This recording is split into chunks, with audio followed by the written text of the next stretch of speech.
The 1960s Counterculture Movement. The 1960s in the United States was full of tension and turbulence.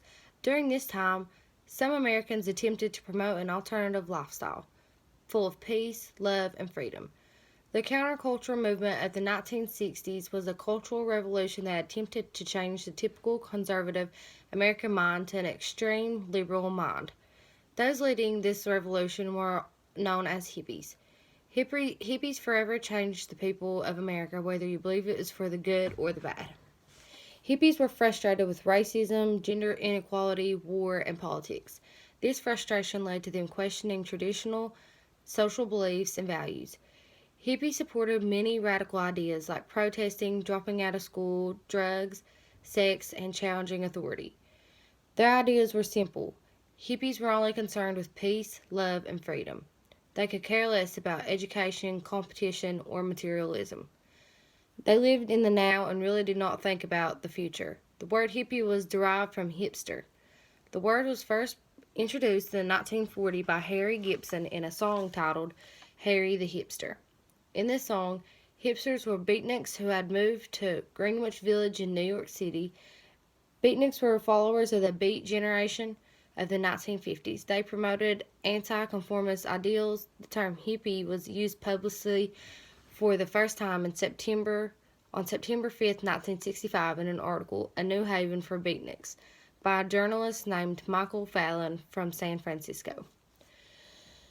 Hippies were characterized by long hair, vibrant colors, and peace signs. Some even called them a flower child. They usually lived together in communes in bigger cities. The very first hippie commune in the United States was located in southern Colorado. It was 7 acres of land the hippies named Drop City. The New York Times quoted Timothy Miller as saying, Drop City brought together most of the themes that had been developing in other recent communities: anarchy, pacificism, sexual freedom, moral isolation, interest in drugs, art, and wrapped them flamboyantly onto a commune not quite like any that had gone on before.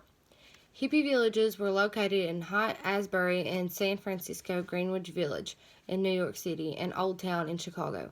New gardens, head shops, restaurants, and music venues grew in these cities. These all offered cheaper ways of living, but some Americans believe that this all happened at the expense of others.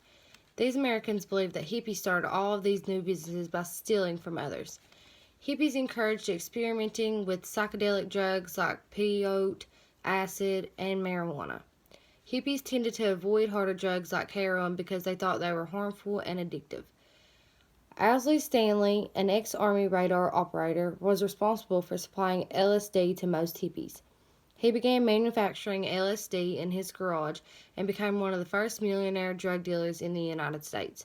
Timothy Leary, a Harvard professor that began experimenting with hallucinogens, campaigned for experimental drug use with his advertisement, Turn On, Tune In, Drop Out. He encouraged people to test acid while in a peaceful environment, surrounded by friends, music, and good vibes. In 1967, at the Human Being BN at San Francisco's Golden State Park, hippies held one of the largest events ever to promote drug use, music, and all their alternative ways of life. The music entertainment included Bob Dylan, the Beatles, Jefferson Airplane, and the Grateful Dead. The hippies had so much fun that they began planning, organizing, and promoting the famous Woodstock Festival of 1969.